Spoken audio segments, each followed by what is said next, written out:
Eu já estudei perto de 100 mitologias.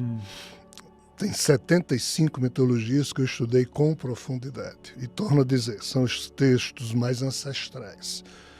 Em nenhuma das mitologias aparece o nome de Deus. O nome de Deus, esse epíteto Deus, só surgiu na Trácia, que fica ali na Turquia, há cerca de uns 4.000 anos atrás.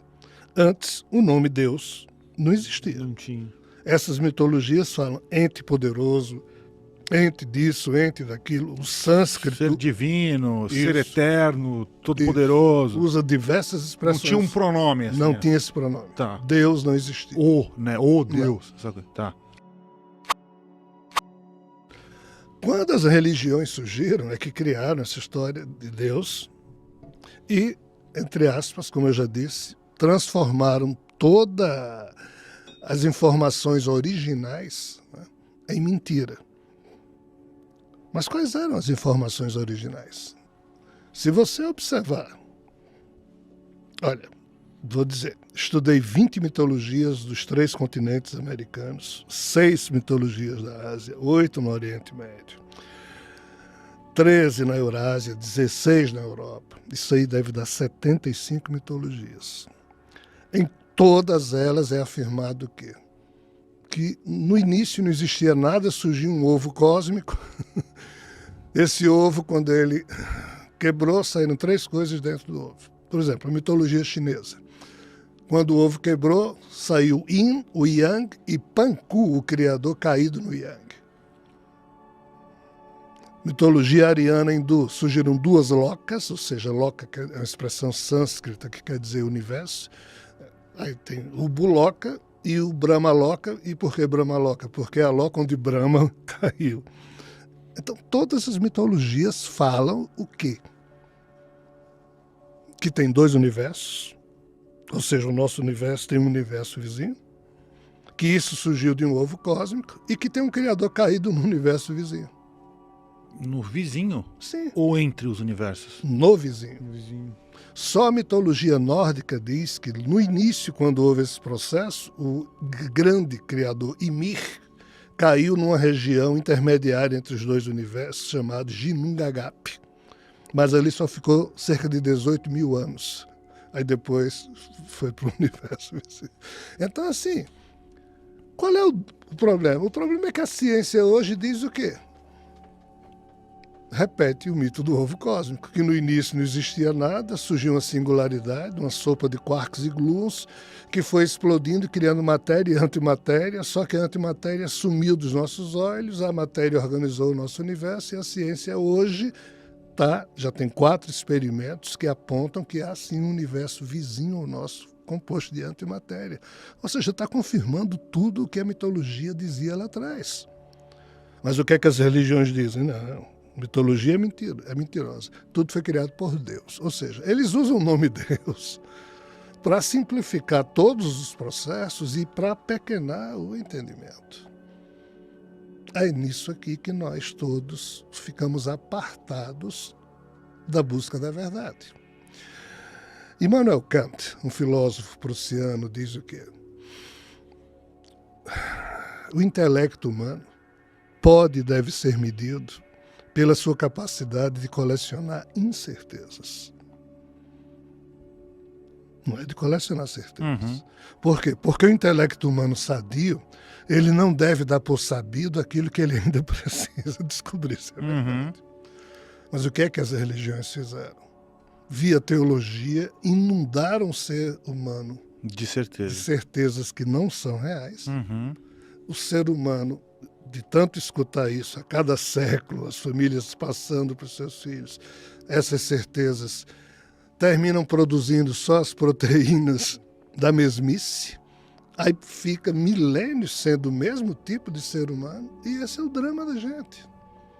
Nós fomos apequenados, nós somos seres que podiam estar, entre aspas, praticando voos sublimes com a nossa consciência esclarecida, mas estamos nos arrastando nas fezes das nossas próprias crenças e da nossa incapacidade de gerar decência e dignidade enquanto agentes da vida. Aí transferimos isso tudo para Deus, para Jesus, para seres extraterrestres, para espíritos, quando nenhum desses seres jamais fará pelo ser humano coisa alguma, porque ninguém faz nada por ninguém nesse sentido. Tem que ser evolução. Ah, Rogério, você tem certeza do que você está falando? Não, eu não carrego certezas, eu só coleciono incertezas. A única certeza que eu carrego comigo é a importância da dignidade, da decência. Não estou falando nem do amor, porque às vezes você ama, mas age de forma indigna. Então, o amor não é o mais importante. O mais importante é o uso que se faz do amor. Aí tem que ter a noção de dignidade. É digno, é decente? Não, não vou fazer. Você não precisa acreditar nisso ou naquilo, né? É você com você mesmo. Então, nós humanos podemos fazer isso. Esses seres não podem. Resumo da história. Se nós conhecêssemos essas mitologias, nós iríamos saber que os seres a quem nós chamamos de deuses são bem menores que os próprios seres humanos. Só que eles são muito mais antigos, detêm informações, têm poder no campo da informação e da tecnologia, mas são débeis, eles não têm compreensão. E nós humanos, que somos mantidos na ignorância, isolados, temos poucas informações, mas nós temos a sagacidade de tentar compreender as coisas, coisa que eles não têm. Chegou uma bomba de amor, que o papo estava tão bom aqui, eu não tinha visto, mas vamos fazer. Estou perguntando aqui para você, Rogério, o que você acha das religiões de matrizes africanas? Foi uma pergunta que veio da Europa. Aqui o Francisco Cavalcante pergunta. São as mais ancestrais. São as mais antigas. Os Bosquimanuçã, por exemplo, do deserto do Kalahari, na Namíbia, lá no sul da África, eles têm expressões que guardam há cerca de 17 mil anos. E o nome do criador para os Bosquimanuçãs é Kaagen. A tradução dessa expressão ou desse epíteto é o trapaceiro. Ou seja, o criador era chamado de um ser trapaceiro pelos ancestrais dos Bosquimanuçãs há cerca de 17 mil anos atrás. A questão é, esse ser hoje foi transformado em Deus para todas as religiões impositivas, tipo judaísmo, catolicismo, cristianismo, islamismo. Né? Mas antes dessas religiões surgirem, esse ser, Kaagen, ou Javé, ou Brahma, ou Alá, são epítetos para o mesmo ser, ele lidava com o ser humano de forma trapaceira, como ele fez. Abraão, mata teu filho.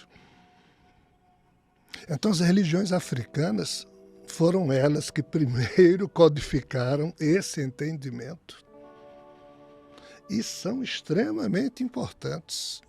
Só que foram as primeiras a serem canceladas pelo pensamento europeu, como não tendo importância nenhuma, quando são tremendamente importantes. Porém, nós não podemos ver naquilo que hoje nós temos aqui no Brasil como retrato de um sincretismo religioso, que foi produzido heroicamente por muitos núcleos. Tá? Nós não podemos ver nesse retrato, que é uma espécie de um instantâneo do momento, todo um conjunto emblemático de tudo que aconteceu na África, porque não tem como fazer essa relação. Muita coisa foi perdida. Eu vou só aqui dar um exemplo. Eu vou sair da África e vou para a América Central. Em 1453, quando dois frades espanhóis chegaram logo que a Espanha descobriu a América, chegaram nas terras dos maias. O frade espanhol Diego de Landa viu mais de 2.000 códices maias. O que é códices maias? São pedras, são materiais com escrita. Toda uma cultura ali estava. Existiam mais de, torno a dizer, 2.000 códices. É como se fossem 2.000 livros. Aí Diego de Landa olhou para o seu companheiro e disse: está entendendo alguma coisa? Aí o outro disse: não. Nós dois somos dois homens de Deus. Se nós não estamos entendendo essa linguagem é a linguagem do demônio. Vamos destruir tudo. E destruíram. 2 peças escaparam. Uma delas é o famoso Tzolk'in, que é o chamado calendário maia. Então, isso aconteceu na América. Imagine na África, com todo um conhecimento milenar, ancestral. A coisa é tão maluca. Os Dogões, que é outra tribo africana do Mali,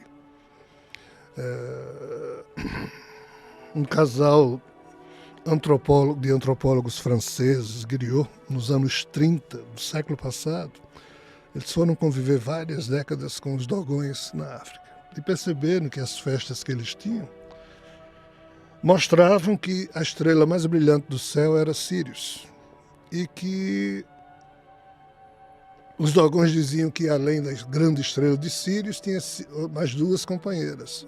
Mas quando você olha, obviamente a olho nu você só vê Sírius. Mas aí, esse Maurice Griot, ele anotou isso, e anotou o quê? Que os Dogões diziam que em torno de Sirius C, ou seja, a terceira estrela da constelação em torno de Sírius, existia um mundozinho que gastava 50 anos para completar a órbita. Esse cara começou a tomar notas, isso tudo está num livro maravilhoso chamado Mistério de Sírius. Mas qual é o detalhe? O que é que os Dogões dizem? Quando eu fui aluno marista, estudando para o pré-vestibular, o professor de história me disse que no Egito, aquelas 3 pirâmides, a de Quéops, Khafra e Miquerinos, elas tinham tamanhos e volumes diferentes, porque na época de Quéops o Egito estava muito bem de grana, deu para construir um super pirâmide. Na época de Khafra já estava lá uma crise, então saiu uma pirâmide mais ou menos, mas de Miquerinos era uma crise terrível, saiu uma pirâmidezinha. É isso que eu aprendi na escola e talvez vocês também. O que é que os Dogões dizem? Não. Cada uma dessas pirâmides foi construída de acordo com o tamanho de cada uma dessas 3 estrelas de Sírius. Final do século passado, descobriram Sirius B, com o avanço dos telescópios, mais recentemente Sirius C. E é impressionante a diferença de massa. Sirius A é uma superestrela, mas Sirius B e C são anãs branca e marrom, respectivamente. Tem massa muito menor. Então, vejam bem, nós estamos dizendo aqui que existe uma tribo na África que há mais de 5.000 anos sabe o tamanho das estrelas em torno de Sírius, que nós humanos só sabemos porque os telescópios que foram inventados agora conseguiram detectar. E matematicamente não há coincidência, eles falam da diferença das pirâmides. Então veja o conhecimento que havia na África. E tudo isso, nós hoje vivemos na ilusão que o pensamento ocidental é que é o... Nós não sabemos nada, nós fomos apequenados. Nós vivemos numa ilusão terrível, mas não conseguimos perceber o tamanho da nossa mediocridade psíquica e intelectual.